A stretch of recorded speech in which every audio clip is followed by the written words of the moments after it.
Fox, the abortion story. She has been denied she's 20 weeks pregnant. The pregnancy can I just say for a second, just in advance, I would like to, you guys can join us tomorrow, unfolding, like, today's been a travel day. I want to be tied to the details before I address it today. Which is fair enough. Fair enough? Okay, thank you. I'll ask you tomorrow. Thank you. And we'll change it. All good. No worries. You haven't read the story. Fair enough. You're back in New Hampshire. We're 44 days away. Challenging. What's your biggest challenge that lies ahead?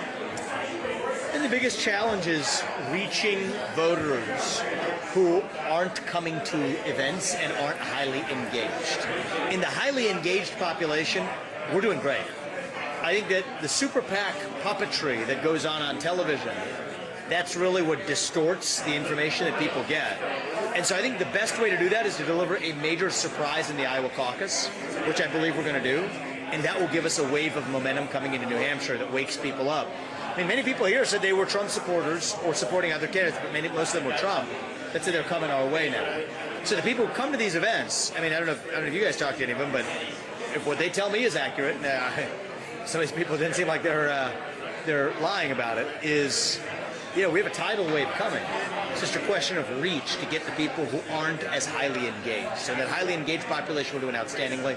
It's reaching the rest, and I think the win in Iowa that shocks the world, or I would say a result in Iowa that shocks the world, is going to be part of what gives us that momentum coming to New Hampshire. Vivek, talking about Iowa, do you see any benefits more directly addressing how Donald Trump's legal troubles could affect his ability to win a general election? I think that the legal troubles are in many ways manufactured by politicized prosecutions. And so I don't want to be a candidate that uses that to my advantage. To the contrary, I think it's doubly important, just for the sake of the country, to speak about how those are politicized persecutions and that they're dead wrong. The case I'm making is that I'm taking America First to the next level because I have fresh legs and because I'm reaching the next generation. And that happens to be deeply true. And I'm able to do that in a way that nobody else in this race is. And so that's the choice I'm giving the voters. And a quick follow-up, I wanted to clarify. I'm with Nambi Igwanwa with NBC News. Okay. Earlier in your event, you were talking about vulnerabilities at the northern border, and someone shouted, "Shoot them, I split it," and it sounded like your response was, "Well, that's what the Second Amendment right is." So when he was saying that, and there was like incoherent shouting, at least the audience was loud. What I said is the Second Amendment protects against governmental overreach. I couldn't hear exactly what he said, other than he had a Second Amendment shirt on or something like that. That called my attention to it. So obviously, I'm never going to advocate for any kind of violent or criminal behavior. But the Second Amendment is what deters government overreach, and that's what I said several times over. You appeared on the Twitter space tonight, and you mentioned Alex Jones and some of their remarks today. Just who are you reaching out to with that stance you're taking about letting Alex Jones back on Twitter? I just publicly tweeted about it. Oh, yeah, no, I know you tweeted about it, but who do you think, in New Hampshire especially, hears that and says, I'm receptive to debate now, I wasn't before? I suppose it's people who like the First Amendment and freedom of speech in the United States. Mm-hmm. And Jones, you said you have some disagreements with him. What are your disagreements with him? Well, I don't agree with, I don't think I would have a person in this country who I agree with on 100% of things, period. And so I think that one of the things when I sat down with him the first time I met him, I was expecting to have a debate about Sandy Hook and whether or not it happened. And I realized that the first thing that he said was he was wrong about that. And that actually warmed me up to say, okay, well, maybe the narrative that's been presented to me about a person I've never met, maybe I should make my own judgment based on actually talking to somebody in the open. And so I just believe the right answer in this country is we've fallen into this trap and this culture that says that just because someone has said something incorrect, in certain cases they're going to have their tongue cut off. Well, if we were applying that standard, most people who work in the federal government shouldn't have the chance to speak in public either. And I just reject that.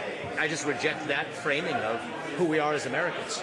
We're a country where the right answer to incorrect speech is not less speech, it's more speech. And that it's up to Americans to actually decide for themselves what their opinions are rather than having them shoved down their throats by a monolithic, centrally determined set of opinions, and that's what I believe. And quick follow on campus, does that apply to campuses too, where University of Pennsylvania people are revisiting some of their policies about free speech because of people chanting Intifada, chanting... I am a free speech absolutist, and I believe that the right answer to bad speech is not less speech. It is more speech. That's the American way.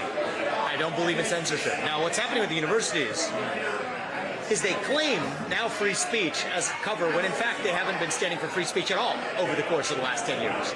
And so it's a double-faced hypocrisy that actually is actually the real problem. And so right now you have speech codes that regulate whether or not somebody can say something that violates a DEI-based norm and many things that count as speech as violence over the last 10 years. It's ironic when those same universities now have found a fig leaf of free speech to hang on when it's a kind of speech that somehow doesn't match the narrative that they've propagated for the last 10 years.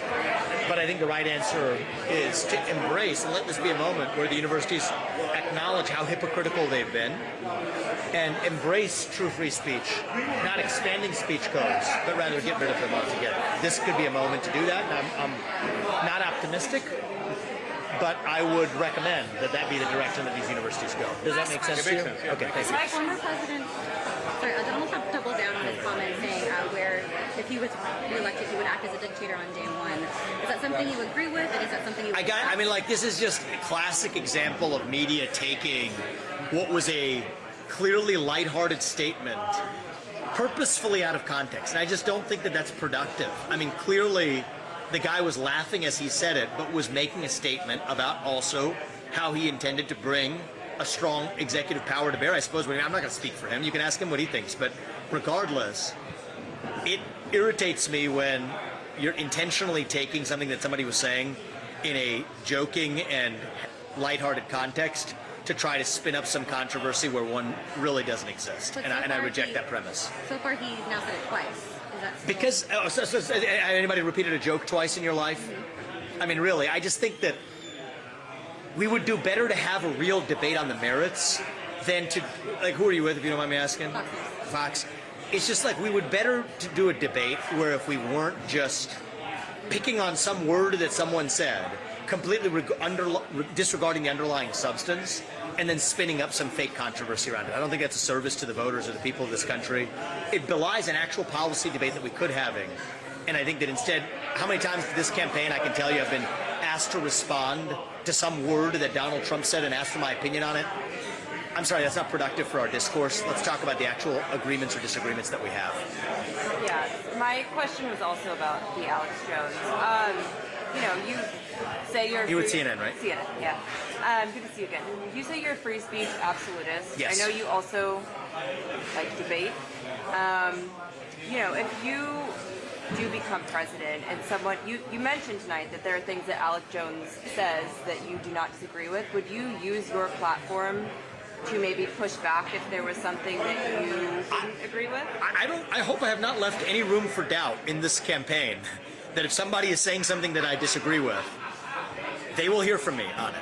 And I will push back on them, whether they are Republican or Democrat or something in between or none of the above.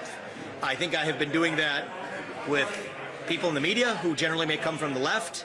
I think I've been doing that consistently on the Republican debate stage. So I absolutely believe that more unvarnished, open debate is good for our country. But whether or not you agree with my views, Republican, Democrat, left, right, black, white, I don't care. All opinions get expressed in this country. That's what the First Amendment's about. There's no opinion that's beyond the pale of what the United States of America allows you to express.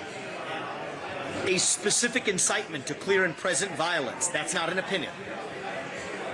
Fraud is not an opinion. Saying that I'm going to sell you a bottle of something and it's going to save your life when it actually kills you, that's not an opinion. But the expression of an opinion, every ounce of speech, no matter how heinous, the ability to go outside and burn a flag of the United States of America, rip that off the wall and burn it outside. This is the country that allows you to do that. Is that heinous? Yes, it is. People can chant death to America. That's heinous. I condemn it. I will argue to the very end how much I disagree with that sentiment, but they have the right to say it, and that's the beauty of the United States of America. And I worry the threats to free speech have mostly, and I've been very critical of it and unsparing, have come from what we would call the woke progressive left. I am increasingly worried about threats to free speech coming from the Republican Party in the United States of America. I think it's unconscionable. It's unconscionable and unacceptable that you would have a major Republican presidential candidate in the form of Nikki Haley in this case that would call for every user of the internet to have their own profile attached to their government-issued ID. I think that is more Orwellian than much of what we've seen come from the modern left, and I was unsparing in calling that out on the last debate stage. So it's not this thing that I'm applying different standards to Republicans and Democrats. In some cases, I think that some of the threats to free speech that we saw in the post 9/11 Patriot Act culture was offensive to me. I voted Libertarian in my first election for exactly that reason back in 2004 when I was 19 years old. So I believe I've been consistent about this one. There are always things where over the course of your adult life or your career you'll evolve your opinions, and I have. But this is one where I was as hardline at the age of 18 years old as I am today. And I expect this is one where I will not change my mind till the very death. We're a country where you get to express your opinions without the government directly or indirectly being able to suppress what you say. And if those threats are coming from the Democratic Party, I will stand up and face them down to make sure we defeat them. And if those come from within the Republican Party, I will stand up and face them down to make sure that we defeat those threats within the Republican Party as well. And the truth is, I think it's coming from both parties right now. And there's two dividing lines in this GOP primary. One of them is foreign policy, and we've talked about that extensively. But the second is actually our commitment to free speech. I think we have a bunch of wimps when it comes to free speech in the Republican Party. I think I'm the only person who's actually standing for a spine for what the First Amendment says, that you get to express yourself in this country. I think I'm the only candidate in this field who is a hardliner on that First Amendment. Everybody else wants to swear an oath to the Constitution. I don't think one of them has actually read it. The First Amendment comes first for a reason. And anybody who thinks in good conscience that the legacy of Thomas Paine or Alexander Hamilton or John Jay or James Madison, all of whom wrote under pseudonym, who thinks that it is acceptable in the United States to say that you have to be able to identify yourself with a government-issued ID to speak on the internet, has no place not only coming near anywhere near the White House, forget that, coming anywhere near the levers of power in this country. And so I'll say the same about Biden. I'll say the same about much of the Kamala Harris left. I'll say it about the Dick Cheney 2.0 Nikki Haley disguised version of that on the Republican right as well. I'm a free speech absolutist, and I pledge allegiance to that sooner than I pledge allegiance to some political party. Thank you, And guys. hopefully that answers your question, too. Okay, thank you. I appreciate it. Thank you.